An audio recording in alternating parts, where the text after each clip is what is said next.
Baik, terima kasih.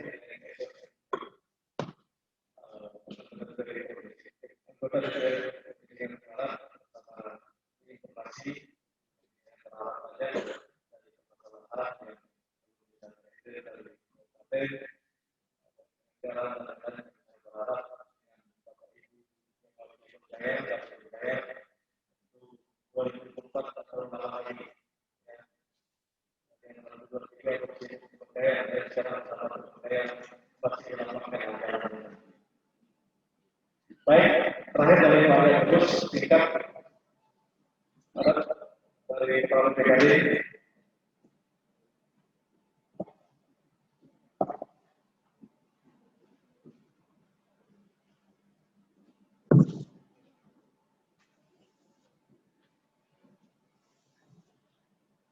Baik, terima kasih. Moderator dan kesempatan diberikan kepada kami, Bapak yang kami hormati, Bapak yang kami hormati, dan Bapak Ibu sekalian, dan saudara masyarakat yang kami hormati. Mungkin izin Pak, kami staf ahli Bupati bidang ekonomi dan keuangan. Ada 3 hal yang ingin kami sampaikan. Yang pertama terkait dengan IP Bengkayang. Bahwa kalau langkah harapan itu kita tinggi, kita masih ada PR di 2, yaitu pengeluaran per kapita dan rata-rata lama sekolah. Rata-rata lama sekolah ini memang ini saya program kita bersama. Ada perguruan tinggi di sana, ada SMA di sana, ada SMP dan SD. Saya kira kalau untuk SD, SMP memang mungkin angka putus sekolah relatif lebih kecil dibandingkan dengan SMA. Kenapa? Karena SMA kita ini paling tidak di kecamatan baru 1 sampai 2. Sementara orientasi anak-anak dari desa ke pusat SMA ini itu jauh dan tidak terjangkau. Sehingga kecenderungan anak-anak kita ini ketika mereka mengejar fasilitas pendidikan SMA ini, banyak mereka tinggal di kos, banyak tinggal di tempat-tempat yang memang tidak dapat dikontrol. Karena ini kewenangannya provinsi, mau izin kalau boleh. Mungkin memang sekolah-sekolah kita ini wajib berasrama. Karena tipologi pendidikan kita di daerah-daerah seperti ini beda dengan perkotaan, yang aksesibilitasnya walaupun jauh tapi alatnya cepat. Saya kira ini penting. Kalau tidak, agak berat kita mengejar rata-rata sekolah yang lebih tinggi dari 6, sekian tahun itu. Yang kedua terkait dengan pertumbuhan ekonomi yang kita prediksi 4, sekian persen sampai 5. Saya kira memang ini agak cukup berat. Kenapa? Karena kita pertumbuhan kembali minus 1,9. Berarti real kita harus naik paling tidak 6%. Real naiknya. Kalau kita lihat dari aktivitas ekonomi 2020, terutama Bengkayang. Bengkayang ini support PDRB besar dari pertanian perkebunan. Dan perkebunan ini mungkin sebagian besar disupport oleh investasi besar. Perkebunan kelapa sawit. Kita lihat kemarin perlakuan harga dengan tingkat produktivitas mungkin masih tetap normal. Harga malah lebih baik di 2020. Tetapi pertumbuhan ekonomi kita turun. Berarti memang ini yang harus kita pelajari kembali. Sektor mana yang memang yang terjun bebas ini. Sehingga terpilih dapat dilakukan lebih cepat pada sektor yang terjun bebas. Atau mungkin ada masalah lain. Masalahnya berarti bahwa ada produktivitas kita ini yang tidak ada catatan kita. Ya kasus mungkin CPO di keluarnya ke pelabuhan di tempat lain, mungkin dicatat di tempat di mana pelabuhan itu, bukan di tempat di mana sumber ini diproduksi. Ini perlu kita sikapi bersama kali. Karena kalau pertumbuhan ekonomi Bengkayang bagus, maka pertumbuhan ekonomi Kalbar juga akan tetap baik. Dengan PAD, Pak Sekalian, kami berupaya memang mendorong PAD ini, karena memang kalau pajak dan retribusi di daerah, khusus daerah yang kabupaten yang bukan perkotaan, ini memang agak berat kalau kita melompatkan pendapatan PAD-nya secara signifikan. Tapi memang kami tetap optimis untuk menggali sumber-sumber operasi PAD yang potensial ini. Terkait dengan PAD ini memang ada ini Pak, ada dualisme dalam bentuk begini. Kewenangannya di provinsi, pajaknya kami. Dan kasus Golongan C ini sekarang memang sedang ribut yang terjadi di Cekala, Montradu. Sebagian besar golongan C jadi tarik untuk pengembangan infrastruktur di luar kita. Kita tidak bisa menarik pajaknya karena izin tidak ada. Kami banyak ada berpikir ingin menarik izin dan menarik pajaknya. Tapi nanti karena izin tidak ada, susah juga kita tarik pajaknya. Nah, itu saya minta tolong juga mungkin ke teman-teman di provinsi terkait dengan kewenangan ini, boleh juga mungkin kita sama-sama diskusi lah terkait dengan aktivitas yang berkembang seperti ini potensi pajak bagi daerah, kabupaten, tetapi kewenangannya ada di provinsi.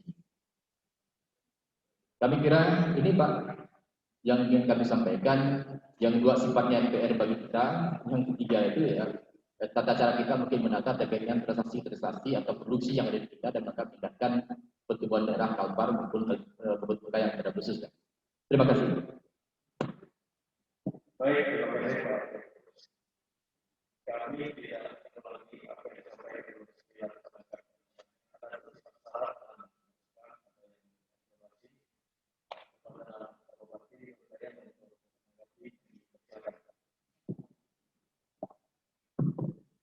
Baik, terima kasih. Yang pertama dari Ketua Komisi 5 Dprd Provinsi Kalimantan Barat, Bapak Dr. Edi R. Yaakob. Terima kasih Pak. Tentunya materi persoalan yang paling utama tentunya perbaikan infrastruktur. Perbaikan infrastruktur baik di bidang jalan jembatan maupun listrik dan telekomunikasi. Itu yang paling kita titik beratkan ke depan. Dan tentunya kalau matrik yang kita buat perbaikan infrastruktur, ini akan menuju juga ke perbaikan ekonomi secara otomatis. Kalau infrastruktur kita baik menuju tempat wisata, menuju tempat kecamatan maupun desa yang mempunyai potensi peningkatan pendapatan melalui pertanian, perkebunan maupun perikanan, ini juga bisa menunjang pertumbuhan ekonomi. Maka metriknya mulai dari situ untuk persoalan pertama. Selanjutnya perbaikan juga akan menuju ke perbaikan infrastruktur pendidikan maupun infrastruktur kesehatan. Jadi ini yang harus, terima kasih yang disampaikan oleh Pak Edi Yaakob, akan kita buat seperti itu. Karena Bengkayang sangat jauh ketertinggalan dari 17 kecamatan dan di 122 desa 2 kelurahan, infrastruktur menjadi persoalan utama untuk menuju pertumbuhan ekonomi. Dan kami berterima kasih. Kami harapkan rekan-rekan DPRD Provinsi ada 6 yang dulu termasuk saya, sekarang digantikan, ya tolong bantu Bengkayang, baik melalui pokok-pokok pikiran, melalui reses, untuk bisa memberikan pembangunan di Kabupaten Bengkayang. Kalau sinergi Pak, yakin dan percaya Bapak-Bapak akan terpilih kembali 2024. Ya Pak Alek ya, terima kasih tepuk tangan nih. Pertama khusus untuk Pak Edi Yaakob Komisi 5, kami SMA SMK ini yang sangat jauh, terutama di daerah 3T. Ya, 3T ini baik Siding, Sutismara dan Bembawang tidak ada asrama, apa yang disampaikan Pak Yaakob Ustaz. Pak Gustian, asrama Pak. Di daerah kami di Semarang itu kebanyakan masyarakat Kabupaten Landak yang sekolah di situ. Karena kita mendapatkan bantuan dari pusat untuk daerah 3T diberikan beasiswa. Tapi anak-anak kita yang asal Bengkayang tidak ada sekolah di Semarang. Kebanyakan lari ke Bengkayang karena jaraknya 40 lebih kilo. Karena permasalahan tadi infrastruktur jalan. Untuk itu saya mendorong apa sampaikan Bu Neneng tadi 6 miliar tahun ini. Ya, Pak Bapeda 20 miliar tahun depan, tahun ini juga di Kawasan Bengkayang. Untuk ke depan ditingkatkan lagi lah untuk Bengkayang. Artinya bisa ruas jalan ini, masyarakat Kecamatan Suti Semarang bisa datang ke Bengkayang. Jalannya dulu bisa diperbaiki, termasuk jalan jembatan-jembatannya. Ke depan ada anggaran lagi kita bisa bangun pakai sistem ARS atau jalan provinsi. Nah ini salah satu yang kami sampaikan kepada teman-teman juga mendorong, khusus Komisi 4, Pak Alek juga bisa mendorong, ya teman-teman kepada gubernur untuk khusus infrastruktur jalan provinsi. Karena ini juga mendukung untuk perbaikan peningkatan ekonomi, perbaikan peningkatan pendidikan maupun juga kesehatan. Jadi ini Pak Edi Yaakob, terima kasih Pak. Ya juga di daerah-daerah kami di pesisir juga perlu perlu sentuhan dari bapak-bapak yang terhormat di sini untuk juga bersama-sama kita rumuskan, Pak. Saya sangat terbuka untuk itu. Jadi itu mungkin jawaban dari saya. Selanjutnya dari Ibu Ike. Secara ekonomi makro memang tadi itu pertumbuhan ekonomi yang kita kejar, perbaikan infrastruktur itu. Tapi di situ bisa meningkatkan IPM, ya, meningkatkan IPM dan juga TPT, dan termasuk juga mendorong masyarakat kita kalau infrastruktur lebih baik untuk pertumbuhan ekonomi di bidang pertanian. Karena hampir 90% masyarakat Bengkayang ini petani. Dan kita harus memberikan daerah-daerah ini di mana daerah pertanian untuk jagung, di mana daerah pertanian untuk sawit, di mana daerah pertanian perkebunan untuk padi, ya, dan juga ya cabai, sayur mayur, termasuk juga nanti ke depan kita akan pengembangan tembakau dan cengkeh. Karena kita punya pabrik rokok, tapi kita nanti kalau di-cut oleh Jawa tidak ada tembakau, macet industri rokok kami. Agar kami mendapatkan juga cukai rokok, cukai tembakau, dan cukai cengkeh. Dan kita bisa mengekspor melalui bea cukai CTT. Artinya kita dapat bisa ekspor. Itulah meningkatkan pertumbuhan secara makro. Jadi ini tentunya kami terima kasih dan juga kami mohon juga bantuan dari provinsi untuk memberikan arahan dan masukan kepada kami agar pertumbuhan di bidang ekonomi makro ini bisa berjalan dengan baik. Kepada Bapak Ademarius Lele, jadi juga usulan segala macam yang permasalahan kita pendangkalan akibat peti, maka akibat banjir, sawit di mana-mana, maka menyebabkan banjir di Ledo maupun di Seluas. Ini ke depan memang kita akan di mana daerah-daerah yang hulu sungai ini kita tidak akan diizinkan untuk perkebunan sawit. Karena ini juga membuat daerah itu menjadi resapan airnya kurang. Dan ada beberapa titik akan jadi konservasi untuk hutan lindung. Gunung Bawang, Gunung Niut, itu akan kita jadikan konservasi hutan lindung. Dan kita akan mengeluarkan SK Bupati bagaimana di daerah-daerah resapan sungai ini agar bisa dilindungi. Itu salah satu cara kita, dan kita juga meminta juga kepada pemerintah, baik provinsi maupun pusat, untuk juga bisa membantu kami pembuatan embung. Di mana-mana daerah Kautla ini jelas di daerah Kautla ini di daerah pesisir, ada gambut. Ya, termasuk di daerah Kecamatan Jago Babang, semuanya itu juga gambut. Ini potensi-potensi kebakaran hutan. Maka juga itu embung dan juga peralatan-peralatan pemadam. Serta pelatihan. Nah, ini juga. Jadi itu yang disampaikan Pak PLT BPBD, ya, agar ke depan ya kami bisa mengatasi bencana. Juga nanti kita bisa, ini tadi kebetulan ada dari Rektor Untan dan dari Politeknik, bagaimana juga bisa melakukan penelitian-penelitian bagaimana bencana-bencana kita ini bisa kita cepat tanggapi. Itu. Selanjutnya Pak Jurian, kantor camat, ya memang program kami karena Sungai Raya itu adalah pintu gerbang Bengkayang Sungai Duri. Ya. Dan ke depan Sungai Duri akan jadikan master plan kami sebagai bakal kota satelit dan daerah industri pergudangan. Karena kita akan mengambil keuntungan daripada multiplier efek pembangunan pelabuhan Kijing sebagai pelabuhan ekspor CPO nomor 1 di Asia dan nomor 1 di Indonesia. Ini jadinya arahnya akan ke kita. Jadi saya mohon juga nanti untuk kita camat juga bisa mencari untuk tempat-tempat lokasi untuk pembangunan daerah-daerah lahan untuk mana lain untuk pergudangan, dan kita akan jadikan Bengkayang ini daerah industri berikan. Lagi nanti ada PLTU 123 tambah BLTN. Jadi industri akan lari ke Bengkayang. Ya, khususnya di daerah pesisir Sungai Raya, Sungai Kepulauan. Pintu gerbang kita akan bangun, Pak Jurian. Karena itu sudah lama, dan kemarin saya ada rapat di ruangan Wali Kota Singkawang berkenan membangun pintu gerbang Singkawang Selatan, pintu gerbang Singkawang Timur. Jadi kebetulan ada anggota DPRD provinsi dan dari provinsi, saya katakan ke Bu Wali saya sangat apresiasi, tetapi kita selesaikan dulu masalah batas kita. Saya mohon juga dari kawan-kawan provinsi itu bisa mendorong ini, termasuk dari Gubernur itu sebagai fasilitasi permasalahan batas-batas kami. Kalau ini selesai, gerbang ini akan terjadi dan tentunya pembangunannya oleh 3 kepala daerah, Bupati Bengkayang, Singkawang, dan juga Sabas. Dan ini menjadikan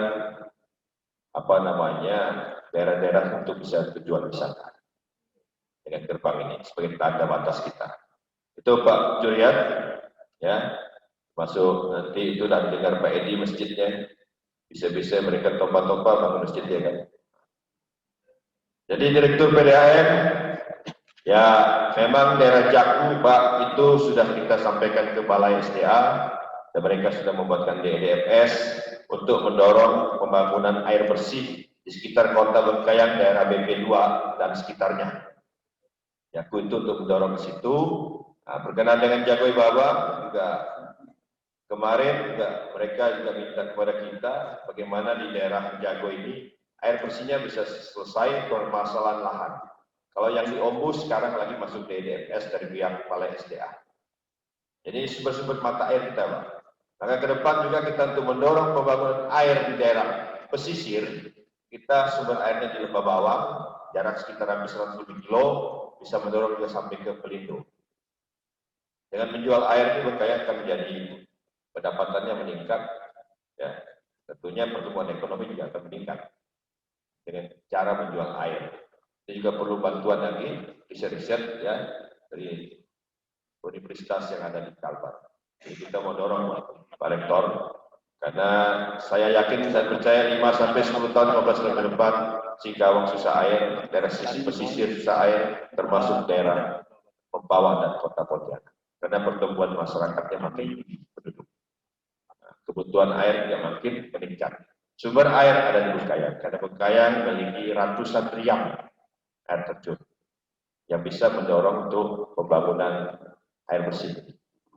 Jadi ini yang tentunya dengan keterbatasan anggaran dan dana, ya bagaimana kita membuat pola, apakah bisa mitra dengan swasta plus pemerintah kabupaten untuk bisa mendorong pembangunan air bersih. Dan termasuk disampaikan Pak Wardi sudah kita catat, sebenarnya sudah ada ya Pak Kepala Bapeda. Dan program ini memang program kami prioritas di 2022 sampai seterusnya. Supaya air bersih di Bengkayang, setiap kecamatan sudah tidak lagi yang tidak menikmati air bersih. Karena Bengkayang, jujur saya katakan, air bersih kita itu pH-nya 7-8%. 7 pH sampai 8 pH. Jadi kalau diminum, Nestle ini kalah, Pak. Saya sudah beberapa kali minum air di daerah Pakuan, langsung minum, tidak ada sampai sekarang saya sakit. Malah, puji Tuhan, alhamdulillah saya masih sehat. Jadi ini saya katakan, ini perlu kita riset untuk bagaimana bahwa Bengkayang selain power of energy untuk listrik, juga power untuk air. Ya, untuk kebutuhan Kalimantan Barat, termasuk Bengkayang dan daerah sekitar. PLT pendidikan yang tadi disampaikan itu dicatat, ya internet, nanti Kominfo dah dorong, termasuk ini ada dari Bakti, termasuk dari hutan, ya, dari Pak Eka ya. Penelitian hutan, jadi memang di daerah kami, apalagi di desa, Pak, di Hantuan Tap aja lelet internet. Nah, ini juga selalu perhatian, ke depan kita akan mengajak dari Telkom maupun dari PLN untuk bagaimana mencari solusi bagaimana internet sampai ke desa. Karena kami punya program Smart Desa, harusnya internet sudah di desa-desa masuk untuk juga pelayanan apalagi COVID. Anak-anak kita ini susah, Pak. Tidak ada daerah-daerah yang bisa menggunakan internet karena daerahnya lelet. Ya, jadi ini perlu perhatian serius. Dan dari Pak Isidorus, ini juga permainan jembatan timbang. Kalau maunya saya jembatan timbang itu di daerah Transat Pak Kucing. Potong orang di sana, kalau bisa 2, satunya di daerah Teriak. Karena orang tonase angkut sawit segala macam, angkut material. Di daerah kami di Montrado itu habis diangkut pasir, Pak. Setiap hari ratusan truk. Jadi saya menjawab juga apa yang disampaikan Pak Yakubus. Kita harus duduk satu meja. Ya, Forkopimda juga. Provinsi juga. Kewenangan juga mohon nanti izin-izin dipermudah lah. Untuk teman-teman untuk membuka izin galian C. karena kewenangan di provinsi. Kalau kewenangan di kabupaten, saya makin permudah untuk itu. Kenapa? Jalan kami hancur, kami dapat manfaat. Sekarang pembangunan bandara, pembangunan di Singkawang itu rata-rata pasirnya dari Bengkayang.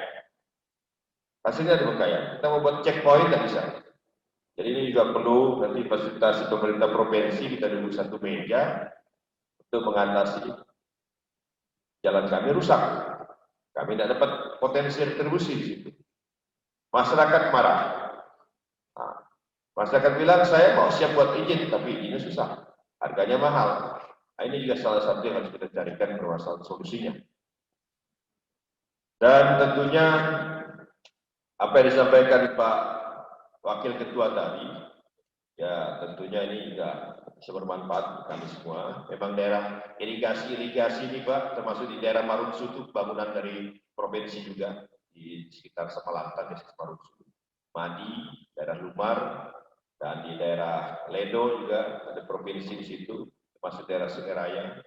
Ini ke depan juga kita akan minta provinsi juga untuk membantu, karena kami mau pertanian ini bisa 1000 sampai 100 hektar di daerah desa-desa itu bisa untuk pertanian, nanti membuka sawah-sawah, dan sawah perlu tata kelola air, artinya irigasi. Nah, ini juga kalau yang kecil-kecil pintu air itulah kabupaten punya kewenangan dan kita akan mengatasi itu. Dan juga kita mohon kerjasama, kami juga kerjasama dengan politik anggaran dengan teman-teman di DPR RI, termasuk dengan Kementerian Pertanian. Jadi itu Pak Isidorus, Bu Neneng, terima kasih ya memberikan wakilnya datang ke kita. Ya. Jadi saya harapkan ke depan lebih besar lagi, ya lebih besar lagi untuk bisa membantu. Dan ini kan kalau wakil bukan sesuai komisi, Bu. Ya kan? Kalau sesuai komisi, Ibu tidak mungkin bangun kantor BPD di Pangkalbar, kan gitu. Karena komisi 3 ini ngurus Pangkalbar, ngurus Samsat, karena saya dulu di komisi 3.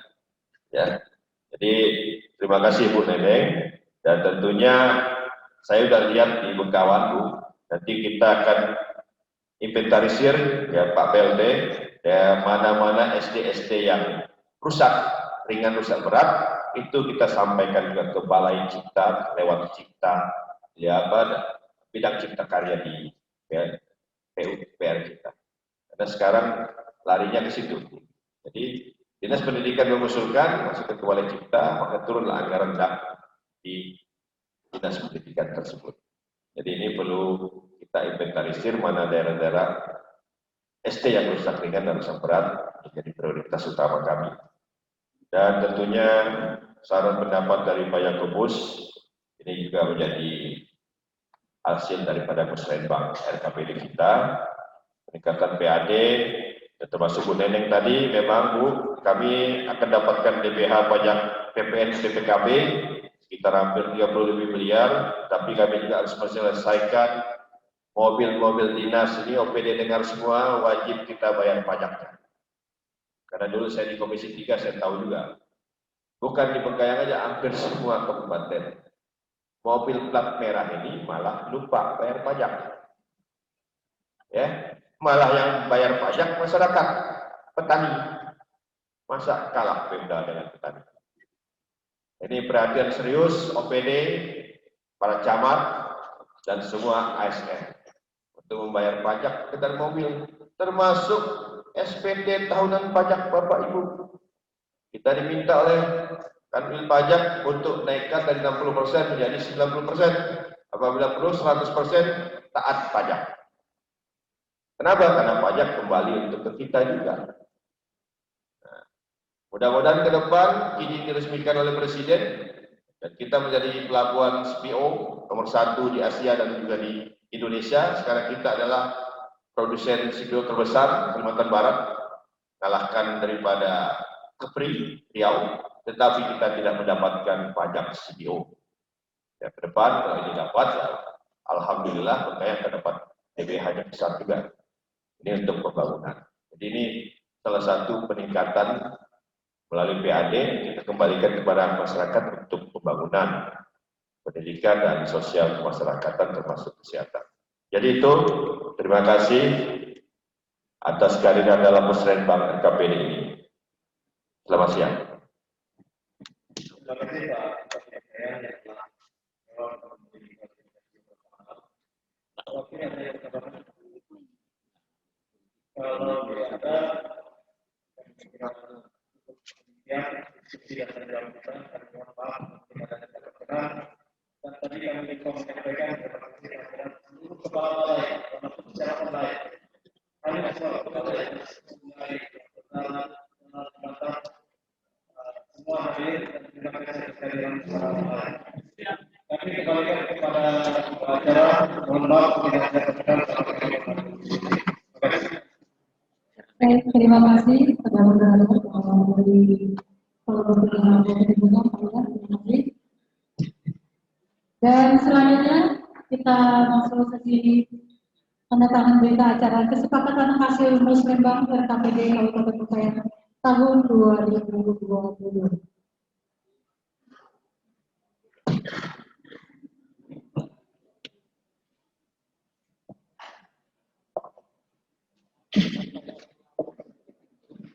Baik, kami panggil nama-nama yang kami sebutkan tidak untuk maju ke depan untuk penandatanganan hasil kesepakatan yang pertama Ketua DPRD Kabupaten Bekayan Bapak Fransiskus MPD,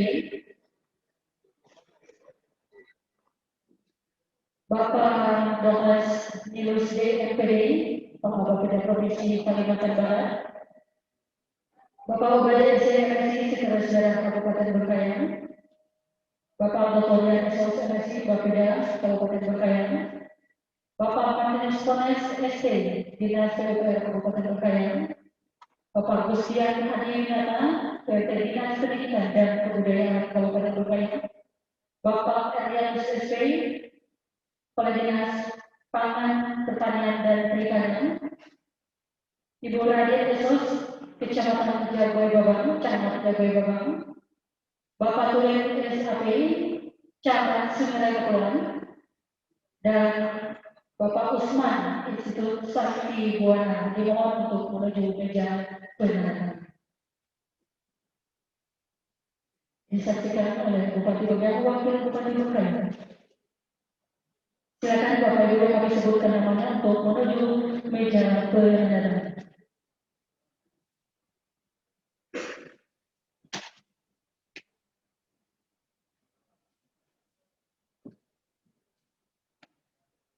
Silakan.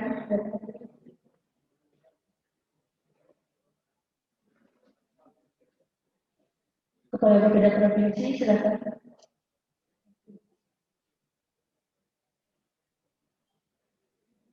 Pendatangan berita acara kesepakatan hasil musrembang RKPD Kabupaten Bekayan tahun 2022. Ini yang pertama. Yang kedua, Bapak Dr. Nilus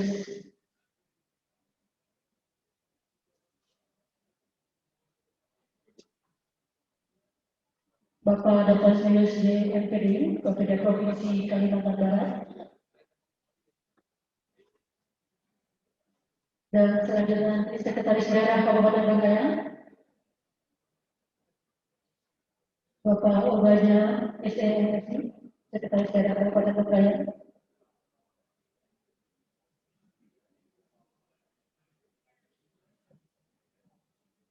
Selanjutnya Bapak Martinus Tones ST, silakan Bapak Martinus Tones, Kepala Dinas PUPR Kabupaten Bekayan.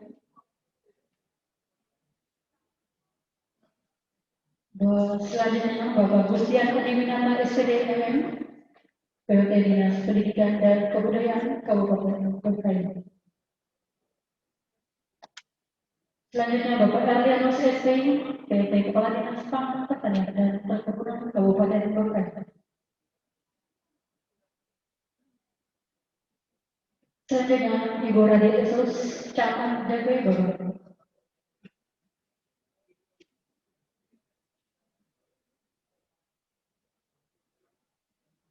Selanjutnya Bapak Tulen SAP, Camat Sungai Kepulauan.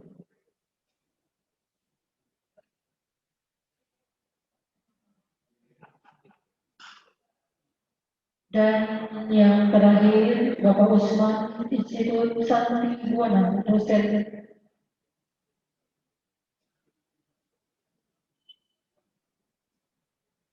Ya, dimohon dengan Bupati Bengkayang untuk penandatanganan.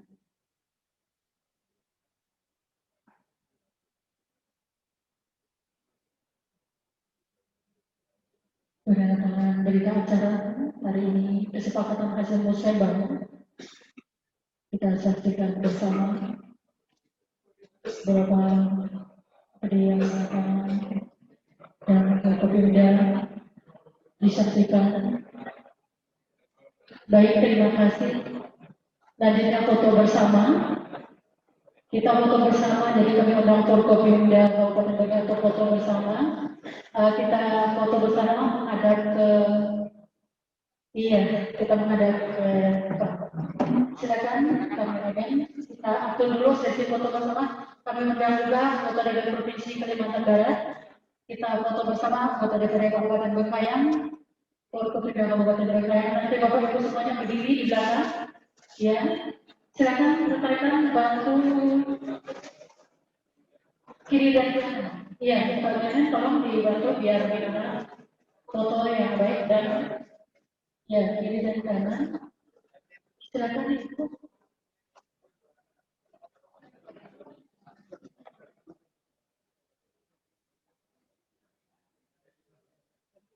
Ya, silakan foto kiri dan kanan. Itu pegoyang. Kita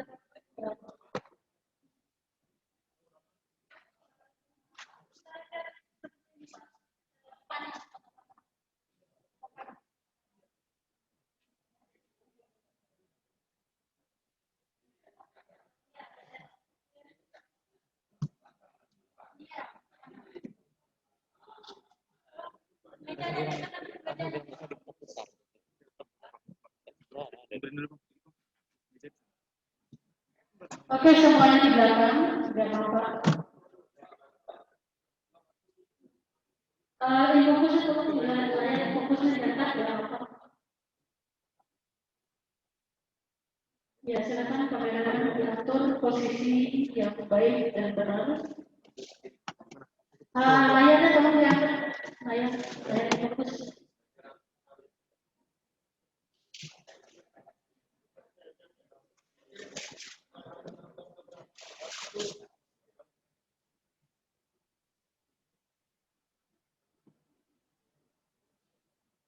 Dihitung ya kameramen.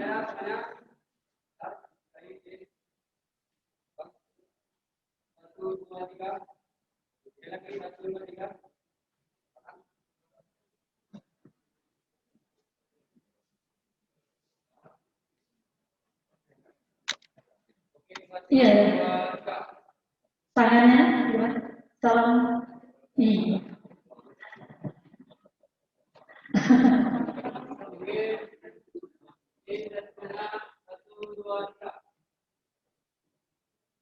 Di belakang apa ya? Oke, baik, terima kasih Bapak Ibu semuanya. Demikian acara musrembang RKPD Kabupaten Bengkayang tahun 2022 telah selesai kita laksanakan. Kami mewakili seluruh panitia mengucapkan terima kasih kehadiran Bapak Ibu semua dan mohon maaf jika terdapat kekurangan dan kesalahan selama penyelenggaraan acara ini. Akhir kata, wassalamualaikum warahmatullahi wabarakatuh.